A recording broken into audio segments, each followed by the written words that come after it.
మీన రాశి స్త్రీలకు ఈ 2026వ ఏడాది అనుకూల శుభ ఫలితాలు గోచరిస్తున్నవి. వృత్తి ఉద్యోగాల పరంగా మంచి అభివృద్ధియు, జీవిత స్థిరత్వము కలుగుతుంది. ముఖ్యమైన 2 కార్యక్రమాలు గురువు అనుకూలత వల్ల పూర్తవుతాయి. మీరు కోరుకున్న మంచి ఉద్యోగ అవకాశాలు చక్కగా లభిస్తాయి. సాఫ్ట్వేర్ రంగంలోని వారికి మీ శక్తి సామర్థ్యాలకు తగినటువంటి మంచి ఉద్యోగం అయితే లభిస్తుంది. కుటుంబంలో ఐక్యమత్యం సాధించడానికి మీరు చేసే ప్రయత్నాలు సఫలమవుతాయి.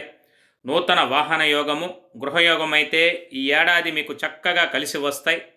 గతంలో కోల్పోయినటువంటి వాటిని ఈ ఏడాది మీరు తిరిగి పొందగలుగుతారు. ప్రజలలో మీ పేరును, ప్రతిష్టను పెంచుకుంటారు. ఈ రాశి విద్యార్థినులకు ఈ ఏడాది విద్యపరంగా మంచి అభివృద్ధి ఉంటుంది. ఈ వీడియో గురించి పూర్తి సమాచారం కొరకు కింద కనపడుతున్న లింక్ని క్లిక్ చేసి చూడగలరు.